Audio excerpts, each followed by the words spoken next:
Estudo 34. Pecado por pensamento, adultério. O Evangelho segundo o Espiritismo, capítulo 8, itens 5 a 7.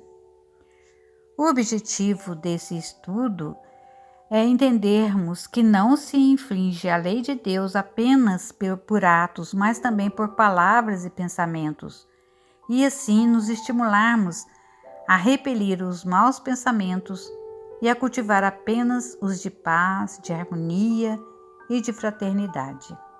No item 5, lemos o seguinte: Aprendestes o que foi dito aos antigos: não cometereis adultério. Mas eu vos digo que todo aquele que tiver olhado uma mulher com um mau desejo por ela, já cometeu adultério com ela em seu coração. São Mateus, capítulo 5, versículos 27 e 28. Item 6.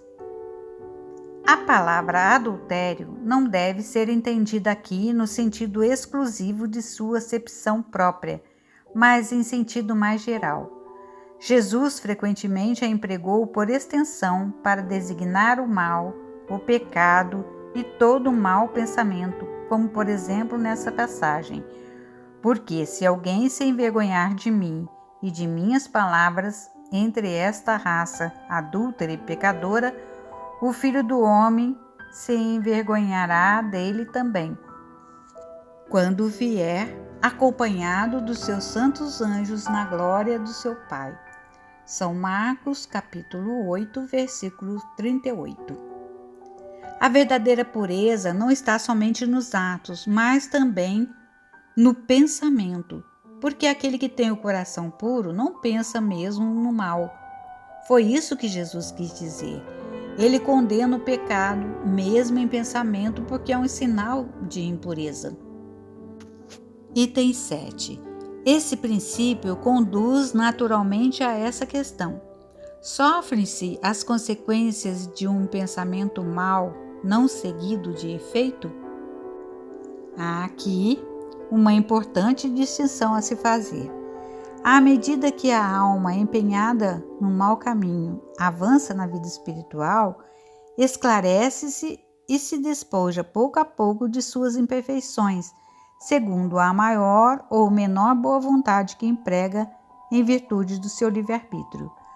Todo mau pensamento, pois, resulta da imperfeição da alma, mas de acordo com o desejo que concebeu de se depurar, mesmo esse mau pensamento se torna para ela uma ocasião de adiantamento, porque o repele com energia. É o indício de uma mancha que se esforça por apagar, e não cederá se apresentar ocasião para satisfazer o mau desejo, e depois que tiver resistido, sentir-se-á mais forte e alegre com a sua vitória. Aquela, ao contrário, que não tomou boas resoluções, procura a ocasião para o ato mau, e se não o realiza, não é por efeito da sua vontade, mas porque lhe falta a oportunidade.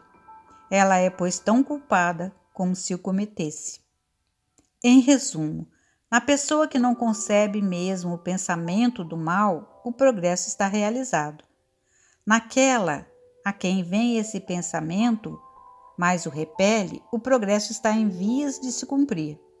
Naquela, enfim, que tem esse pensamento e nele se compraz, o mal ainda está com toda a sua força. Numa, o trabalho está feito, na outra está por fazer. Deus, que é justo, considera todas essas diferenças na responsabilidade dos atos e dos pensamentos do homem. Procuremos então entender o que lemos. E começamos com uma pergunta: qual o sentido dado por Jesus à palavra adultério? Jesus costumava empregá-la para designar não só toda ação má, todo pecado, mas todo e qualquer pensamento mau. Aquele que houver olhado uma mulher com mau desejo para com ela, já em seu coração cometeu adultério com ela. Para Jesus, adultério não é só quem trai o cônjuge, mas todos os que infringem a lei divina. Constitui infração à lei de Deus desejar mal a outrem, mesmo que não se chegue a praticá-lo. Pois se houve o propósito de praticar o mal, também houve a falta. Aquele que pensa em cometer um mau ato e só não o consuma por falta de ocasião, é tão culpado como se o cometesse. Naquele que pensa no mal e nesse pensamento se compraz, o mal ainda existe na plenitude de sua força. Os espíritos mais evoluídos, quando assaltados por um mau pensamento, repelem-no com energia. Assim, ainda que se lhes apresente oportunidade, não cederão àquele mau desejo.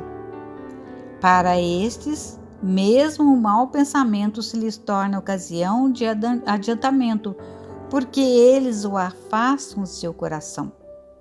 Naquele a quem a ideia do mal acode, mas que a repele com vigor, há progresso em vias de realizar-se.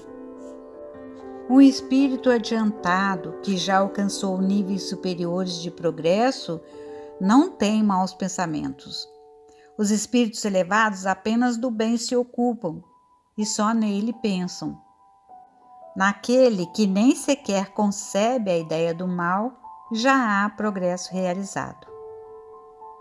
Fica a pergunta: restará alguma oportunidade àquele que ainda se compraz na prática do mal? Sem dúvida que sim. Porém, seu progresso espiritual dependerá do esforço que fizer no sentido de combater as suas más inclinações e cultivar pensamentos de paz e de fraternidade. À medida que avança na vida espiritual, a alma que enveredou pelo mau caminho se esclarece e despoja pouco a pouco de suas imperfeições, conforme a maior ou menor boa vontade que demonstre, em virtude do livre-arbítrio.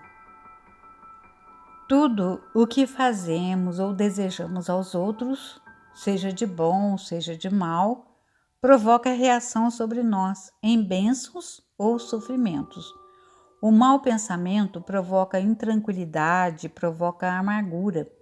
Os bons pensamentos, ao contrário, nos enchem o coração de paz e de contentamento. Vejamos então que lição podemos tirar desse estudo para o nosso dia a dia. A de que devemos manter o nosso coração livre de pensamentos mesquinhos e inferiores e nos esforçar por cultivar pensamentos elevados, tanto para nós quanto para o nosso próximo. Orai e vigiai, disse Jesus, pois orando atraímos bons pensamentos, inspirados por espíritos elevados. Mantendo-nos vigilantes, repelimos os maus pensamentos, purificando o nosso coração. Chegamos então à conclusão de que não basta ao homem somente abster-se de praticar o mal. É necessário destruir em si tudo o que o leve a praticá-lo, seja por atos, palavras ou pensamentos. A oração e a vigilância são poderosos auxiliares para se manter o coração livre das influências do mal. Bom, meus irmãos, chegamos ao término desse estudo. Que Jesus nos abençoe, nos ilumine, para que possamos colocar em prática o que estamos aprendendo com o seu Evangelho de luz e de amor. Agradeço a todos que ficaram comigo até o final e que possamos estar juntos novamente na próxima semana para mais um estudo do Evangelho de Jesus à luz da doutrina espírita.